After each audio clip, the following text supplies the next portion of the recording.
Sən çağırmırsan mənə söhbətə. Danış da, nə fişteşka kimi ağzın açıq qalıb. Da oğlum. Allah ne oldu? Danış da bir Zagruska ile özüm almışım. Ben çağırmışam qardaş.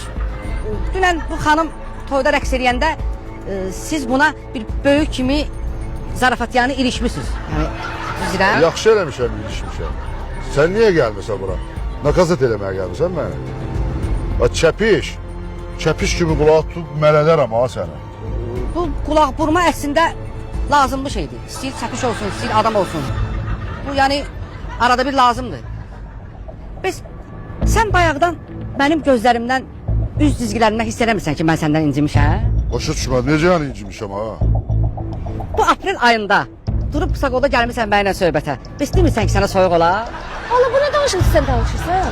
Bayaqdan mənə demedin ki sen gel onunla kazet elin, indi inciməkdən zaten danışsan sen. Şana pipi. Vurub uçur.